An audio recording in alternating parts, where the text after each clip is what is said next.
Dieu à Jésus, notre Seigneur. Gloire soit rendue à notre Père. Alléluia, Créateur du ciel et de la terre. Gloire soit rendue à Dieu. Alléluia, car nous nous sommes donné rendez-vous et nous sommes encore là. On a pu être là. C'est Dieu qui nous donne d'y être. C'est Dieu qui nous permet d'être ici. Alléluia. Alors nous allons prier. Nous allons invoquer ensemble le Seigneur pour qu'il prenne le contrôle de ce moment et pour qu'il nous enseigne, car je suis là, je ne suis qu'un instrument. Que Dieu nous enseigne, nous tous. Alléluia. Père, je veux bénir ton saint nom, proclamer que tu es Dieu, tu n'es pas un homme, ô Dieu de gloire. Tu es celui-là qui règne d'éternité en éternité, de génération en génération, tu es le même. Toutes choses passeront, mais toi, tu ne passeras pas.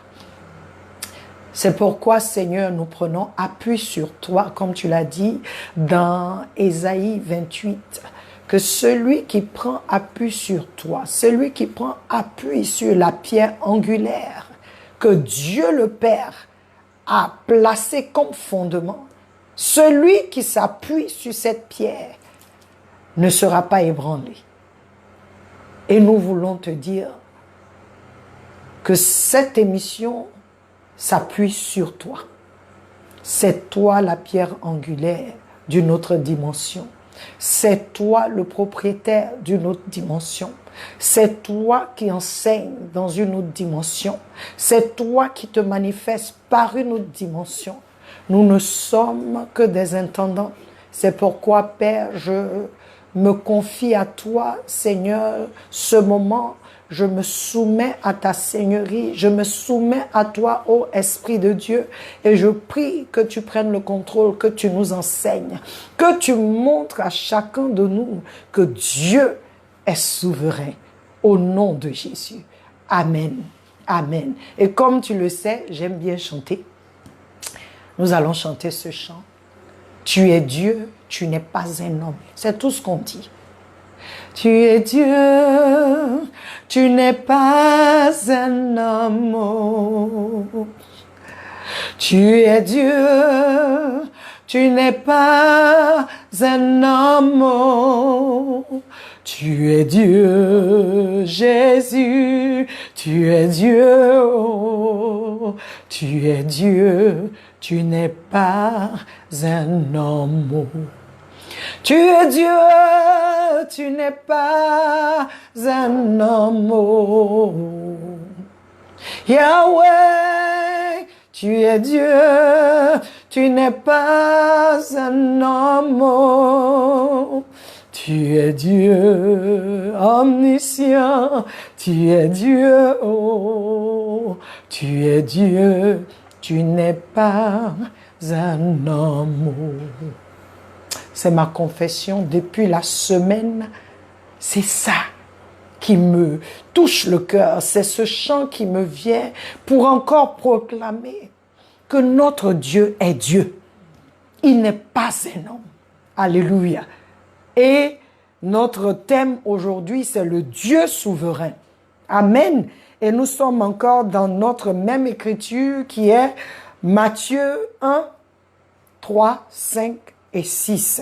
Mais je vais lire ce passage qui dit « Et Judas engendra Pharès et Zéra de Tamar. Et Salmon engendra Boaz de Rahab.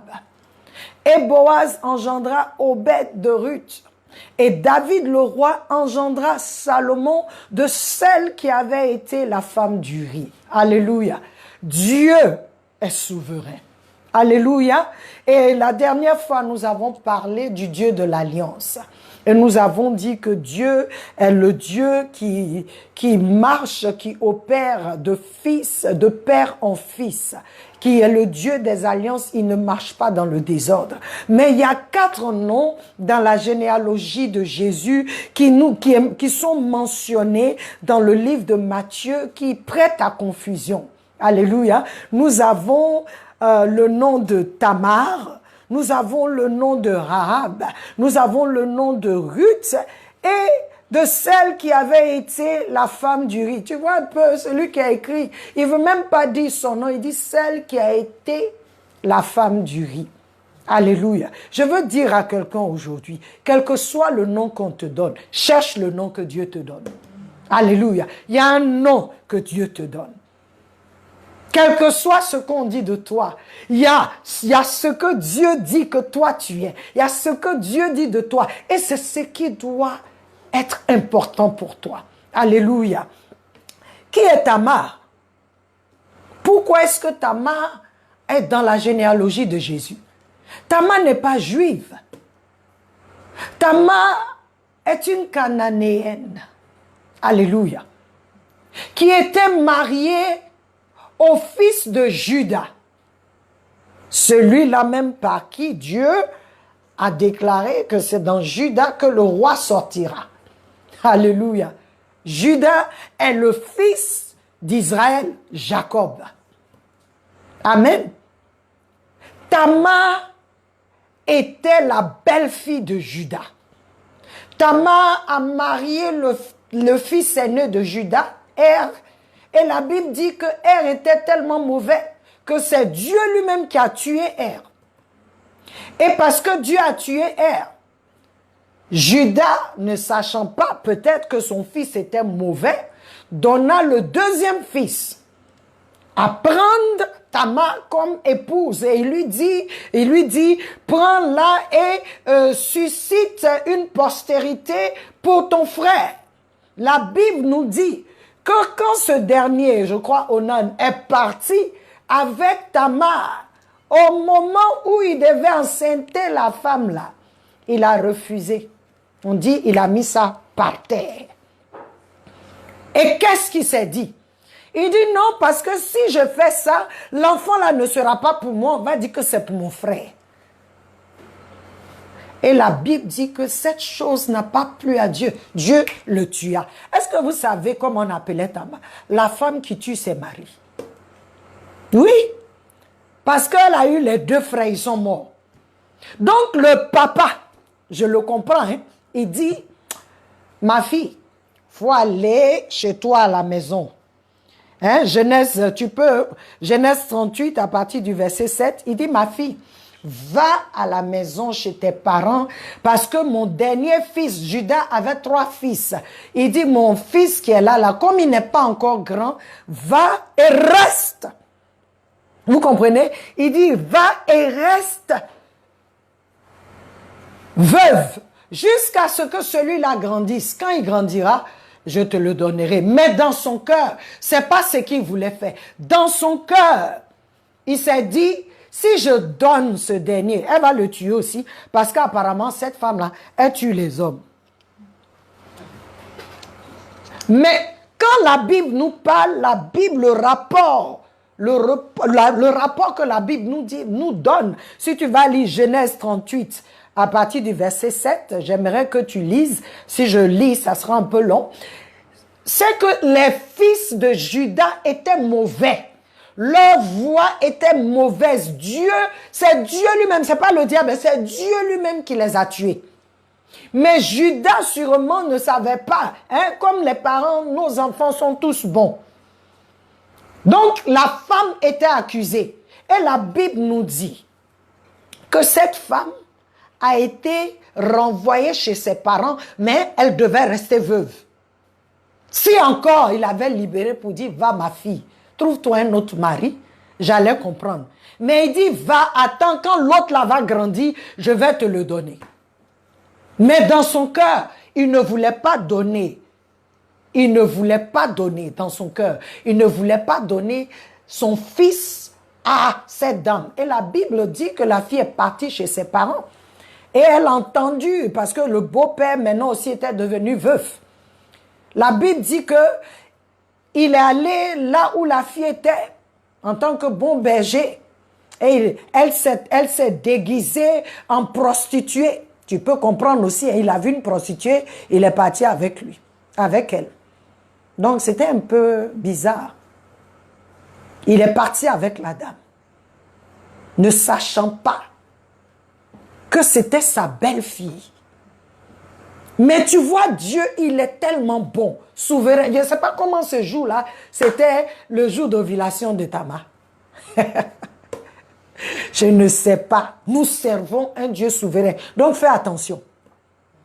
Elle est tombée enceinte de cette relation. Tu vas dire que c'est de l'inceste. Mais ses maris étaient morts. Tu vas dire que c'est de l'inceste. Ce qui est sûr, moi, je ne sais pas ce que c'est. Mais je vois que cette femme-là, son nom est mentionné dans la généalogie de Jésus. Je veux dire à quelqu'un aujourd'hui, je ne sais pas comment on t'appelle. Je ne sais pas, elle était victime d'injustice. Elle a pris sur elle de montrer à son beau-père qu'elle n'était pas aussi mauvaise. Elle a pris sur elle de montrer à son beau-père qu'elle pouvait être enceinte. Parce que je ne sais pas comment elle a pu être enceinte. La Bible dit, quand Judas, le juste, a appris qu'elle était enceinte, il dit, il faut qu'on la tue. Mais Dieu qui est bon, parce que quand tu vas chez une prostituée, il faut payer. Il n'avait pas l'argent sur lui. Bon, il voulait payer comme en nature. Mais ce jour-là encore, même les animaux étaient éloignés. Dieu est souverain. Dieu est souverain. Donc, elle a pris les choses qu'il avait en main, là. Son bâton qui est son autorité, les choses avec lesquelles il marche comme le patriarche Judas. Elle a récupéré ça. Il ne l'a plus revu. Et quand il est allé pour dire, mais il y avait une prostituée ici, on dit ici, là, il n'y a pas prostituée. Il n'a rien compris, il est parti comme ça. Et la fille qui t'a enceinte, dit, c'est lui qui se reconnaît avec ça. Mon frère, fais attention. Dieu est souverain. Dieu n'aime pas l'injustice. Quand bien même que Judas avait un autre fils, ce sont les enfants, les fils de cette dame-là, avec lesquels que Dieu a continué son alliance. Je veux dire à quelqu'un, je ne sais pas comment on t'appelle, mais tu es dans le Seigneur aujourd'hui. Et tu es abusé là où tu es. Il y a des choses qui se passent et ça fait que ces choses-là t'ont lié. Tu ne peux plus marcher dans cette nouvelle alliance. Tu es abusé mentalement, physiquement, moralement, spirituellement. Je veux que tu saches que Dieu, si dans l'ancienne alliance où cette femme n'avait pas droit à être, Dieu l'a souverainement élevée. Dans sa souveraineté, il a inclus cette femme dans l'alliance.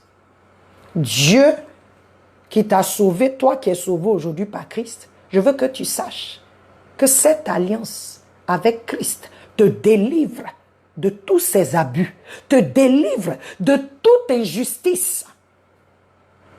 Il faut que tu mettes ta confiance dans l'alliance.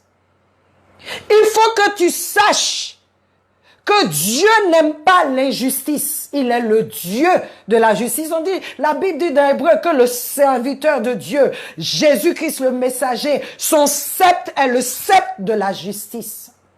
Il est venu pour mettre la justice.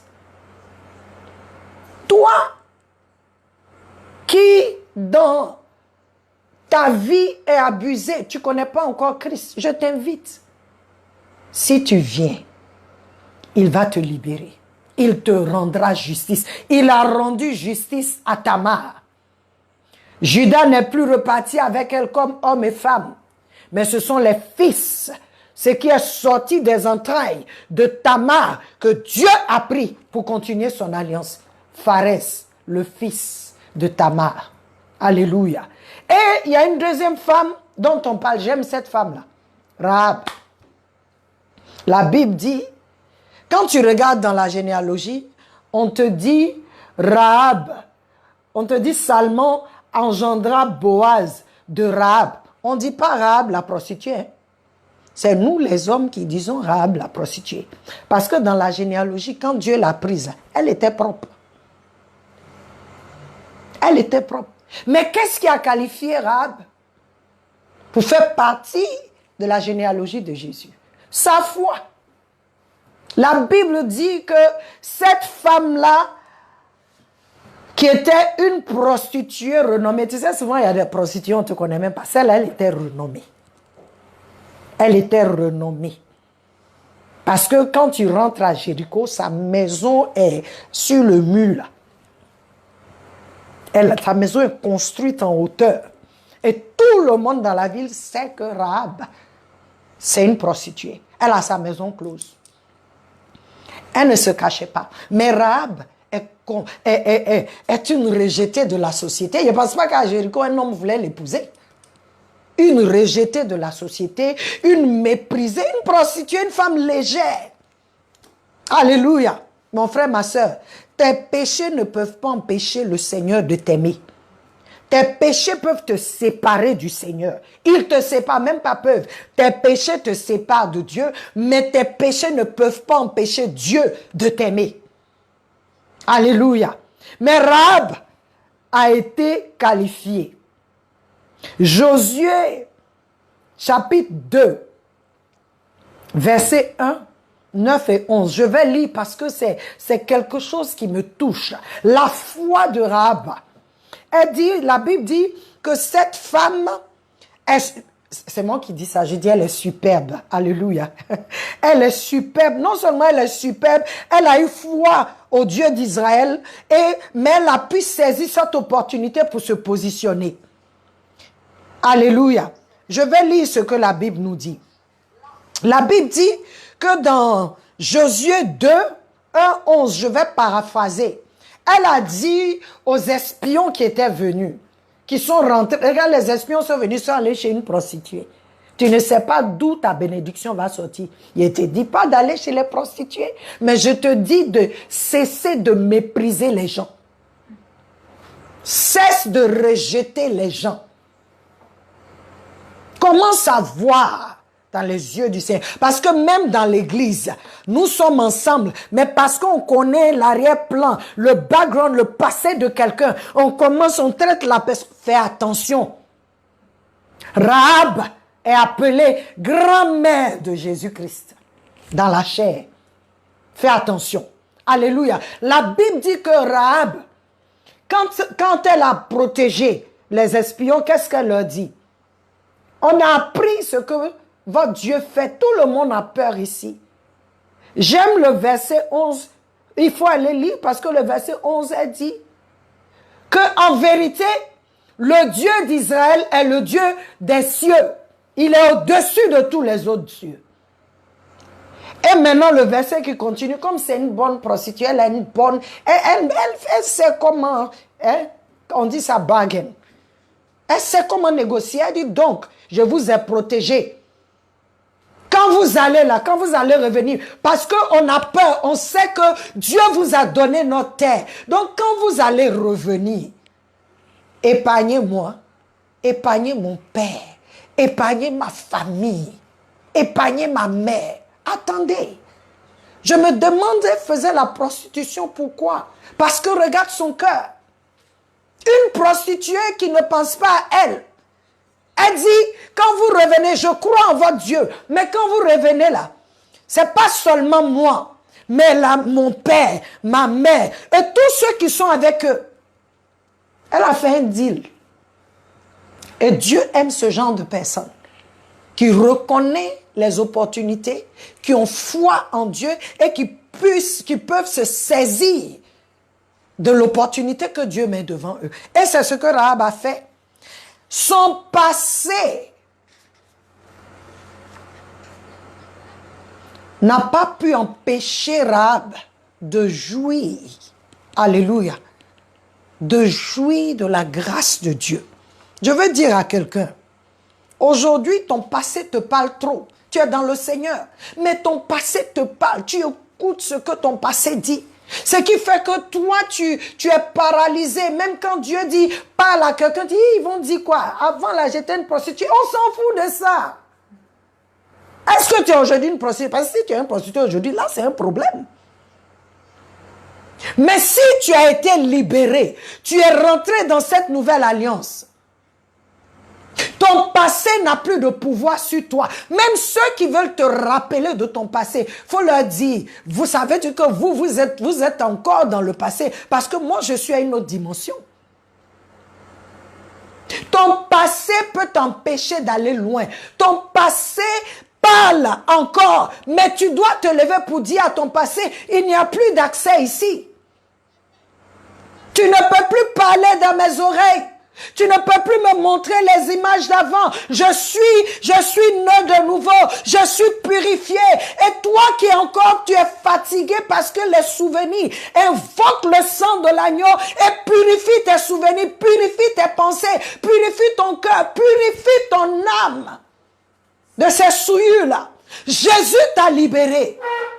Quand Jésus libère, il a libéré. Le sang de l'agneau est puissant. Et ce sang t'a libéré. C'est pourquoi tu vois que dans l'Ancien Testament, le sang n'était pas encore versé, mon frère, ma soeur. Mais parce que ces femmes-là ont eu foi. Elles ont été graciées. La grâce est venue. Parce que là où il y a la foi, Dieu honore. Dieu honore la foi. Alléluia. La troisième femme dont la Bible parle, elle s'appelle Ruth, qui a un arrière-plan détestable. Je vous dis ça, elles ont toutes des arrière-plans qui ne plaisent pas à Dieu. Pour Ruth, ses parents, elle est issue d'ancêtres qui ont commis l'inceste, Lot et ses filles. Mais la Bible dit quoi? Ruth a dit quelque chose à Naomi. Ruth 1, 16. Elle a eu la foi aussi et sa loyauté ont touché le cœur de Dieu. Elle dit à Naomi, ne me presse pas de te laisser, de retourner loin de toi. Où tu iras, j'irai. Où tu demeureras, je demeurerai. Ton peuple sera mon peuple et ton Dieu sera mon Dieu. Sa foi et sa loyauté ont touché le cœur de Dieu. Elle est devenue grand-mère de David. Alléluia. Je veux dire à quelqu'un, ta foi te positionnera. Ta foi fera que Dieu peut te localiser. Et si tu es encore dans le Seigneur, tu as accepté le Seigneur, sache que ton arrière-plan familial ne peut pas t'empêcher d'avancer. Ça n'a plus de pouvoir sur toi. Ça ne peut plus te dominer. Alléluia. Je vais finir avec la dernière qui, d'après Matthieu, il dit, celle qui avait été la femme du riz. Elle s'appelle Bathsheba. Moi, j'ai dit son nom. Elle s'appelle Bathsheba. Elle a été l'épouse d'Uri, l'un des vaillants hommes de David, le roi. Certains l'appellent femme adultère. Cependant, le Seigneur la compte parmi les ancêtres de Jésus-Christ, son fils. Est-ce que c'est parce que Dieu, il y a quelque chose qui ne va pas? Mais Dieu voit ce que toi, tu ne vois pas. Dieu sait ce que toi et moi, nous ne savons pas. Dites-moi, le roi David appelle cette femme-là, qui est son sujet. Elle va dire, je ne viens pas.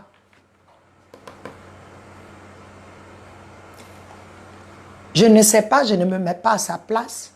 Je ne veux même pas me mettre à sa place. Mais je veux nous dire que le Dieu que nous servons, il est le Dieu qui est au-dessus de toutes choses. Il est le Dieu qui sait ce que nous ne savons pas. Il est le Dieu qui est partout. En même temps, la Bible l'appelle, il est omniprésent. C'est-à-dire, pendant que je te parle, là, il est ici. Pendant que quelqu'un est en train de lui parler aux États-Unis, il est là-bas. Au Japon, il est là-bas. Partout dessus la terre, l'univers, il est là. Il voit, il entend. Ce que toi, tu juges mauvais, Dieu peut regarder et puis agir d'une autre manière. Et puis tu te demandes, mais est-ce que Dieu voit? Oui, il voit ce que tu ne vois pas. Il juge selon... Dieu est le juste juge parce que c'est lui seul qui voit tout, c'est lui seul qui est partout en même temps. Donc il sait même ce que tu ne sais pas. Qu'est-ce qui pousse une femme à être prostituée? Qu'est-ce qui a poussé Tamar à aller coucher avec son beau-père? Qu'est-ce qui a poussé Rahab à être prostituée? Pourquoi Ruth n'a plus voulu rester? Elle a suivi Naomi. Pourquoi Bathsheba est partie avec David? Mais c'est Dieu qui sait.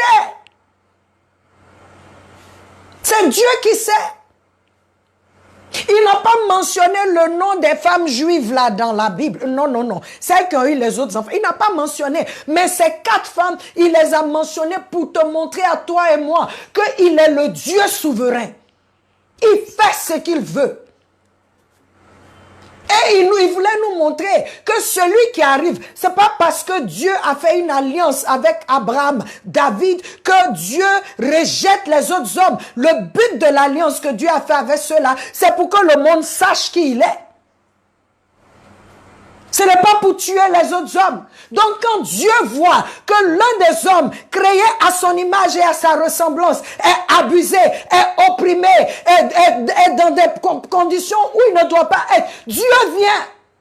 La Bible nous donne cet exemple la Bible nous parle d'un exemple d'un homme qui était à Gadaran, mais qui était fou, que tout le monde quittait. Jésus s'est déplacé pour lui. Dieu se déplace pour quelqu'un aujourd'hui. Si tu es dans le cas de Tamar, il est prêt à te rendre justice. Si tu es comme Rahab, il connaît ton cœur. Il est prêt pour toi. Si tu es comme Ruth, Dieu est prêt pour toi. Bathsheba, Dieu est prêt pour toi. Je veux t'encourager à ne pas écouter les autres voix. Il y a une alliance qui a été faite, qui t'appelle, qui t'invite. Toi qui es déjà dans l'alliance, sors de ce mensonge des ténèbres qui veut amener ton arrière-plan familial. C'est pourquoi je vous ai dit la dernière fois, les esprits méchants qui ont été dans ta famille, qui ont opéré, qui viennent dire tu m'appartiens. Mais il faut te lever. Tu n'appartiens qu'à Dieu, parce que si tu as accepté Jésus-Christ, ton père, ta mère n'ont ni pouvoir, aucun pouvoir sur toi. C'est Jésus, le roi de rois. Jésus, ton rédempteur, celui qui a aimé ton âme jusqu'à aller sur la croix pour toi, payer ta dette. C'est lui qui a maintenant la main sur toi. Et en plus, lui ne veut même pas que tu deviennes un esclave. Il veut que tu marches comme lui. Il veut que tu marches comme lui.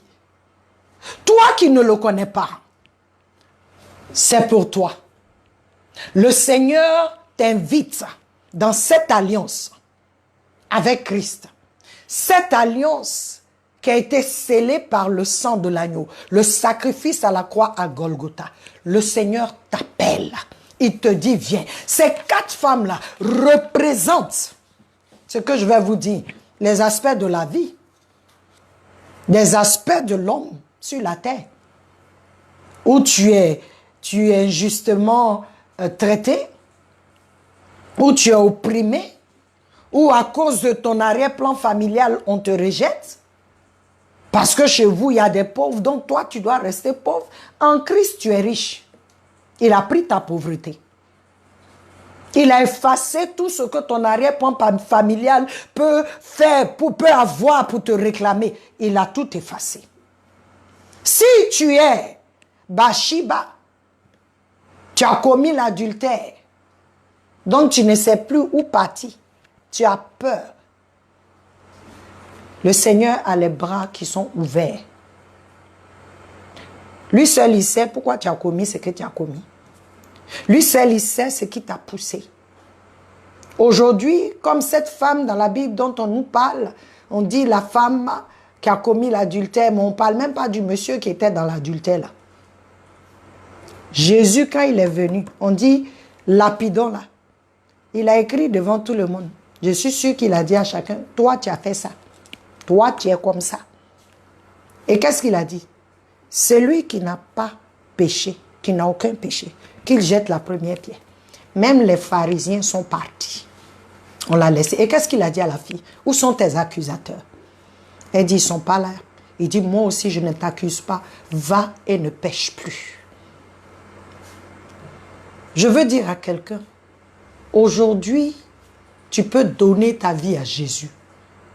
Aujourd'hui, tu peux lui faire confiance. Il y a une alliance qui te repositionne dans ta dignité.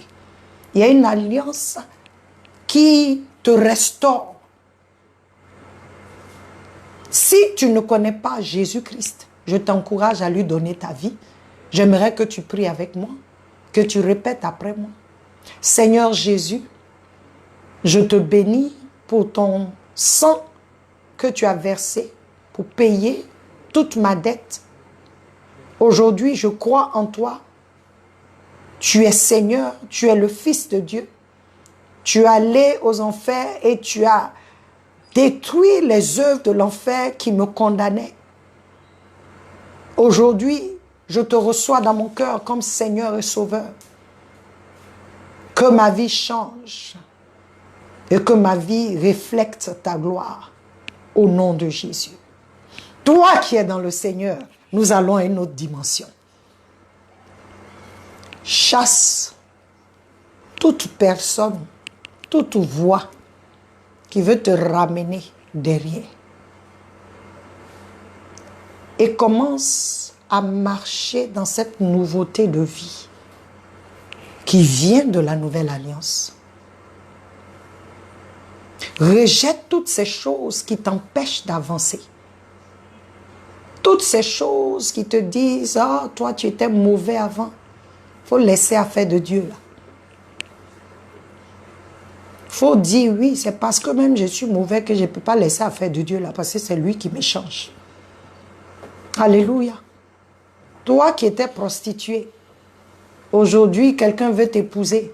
Mais tout ce qu'on dit à cette personne, alléluia, tout ce qu'on rappelle à cette personne, c'est ton passé. Tu vas te lever et tu vas dire au passé que la Bible dit de toutes les choses anciennes sont passées. Tout est nouveau. Et tu vas dire que ce qui est nouveau là, commence à combattre ce qui est passé, qui veut t'accuser. Que tout esprit accusateur, toute personne qui se lève contre toi, ta destinée, contre ton avancement, contre ton élévation, à cause de ton passé, maintenant soit lié et éjecté loin de ton chemin. Je prie que l'Éternel intervienne. Alléluia. Ce temps vient maintenant à sa fin parce que je pense que tu as entendu et tu as compris. Alléluia. Je veux prier pour nous afin que nous allions à une autre dimension avec Christ. Alléluia. Père éternel, je prie pour ce message. Je sais qu'il y a tellement de choses à dire, mais ce que tu as permis que nous puissions dire, que cela ne soit point volé de quiconque m'a écouté et de quiconque m'écoutera. Je scelle cela dans le sang de l'agneau et je prie que ces paroles pénètrent les cœurs et opèrent des changements radicaux dans le nom de Jésus. Que les Tamars se lèvent, que les Rahab se lèvent, que les Ruth se lèvent, et que les Bathsheba se lèvent, et que tout ce qui est passé, qui peut être un frein à leur avancement aujourd'hui par cette parole soit détruite. Tu es le Dieu souverain, élève-toi dans leur vie et que Seigneur, oh Dieu, tes ennemis soient dispersés dans le nom de Jésus. Élève-toi dans leur vie et que ta gloire luise sur chaque vie. Saint-Esprit, souffle ton vent, souffle ton vent, souffle ton vent et agis dans la vie de tout un chacun. Dans le nom de Jésus. Merci Seigneur pour ce temps que tu nous as donné. Alors je veux que toi-même, tu dises merci à Dieu. Parce que tu as été connecté. Parce que Dieu t'a donné rendez-vous et il t'a parlé. Il m'a parlé aussi. Dans ces 4 femmes, je suis quelque part. Et je refuse de rester derrière. Alléluia. Je refuse que le passé veuille m'arrêter. Je refuse que mon arrière-plan familial parle dans ma vie. Je refuse. Parce que Christ est en moi. Et cette vie opère des miracles. Que tu ailles à une autre dimension. avec Christ. Que cette parole fasse tomber les écailles de tes yeux et que cette parole te libère, te rend léger, légère pour faire l'œuvre de Dieu, pour accomplir ta destinée. Alléluia. Je veux encore te donner rendez-vous mardi pour les questions et réponses. Je prie que tu écoutes, que tu réécoutes encore et que tu poses beaucoup de questions. Ce que tu ne comprends pas, Dieu va te répondre, pas moi. Dieu te répondra. Alléluia. Donc, à mardi, et que tu es toujours dans le cœur, que ton désir soit d'aller à une autre dimension avec Christ. Soyez bénis. Amen.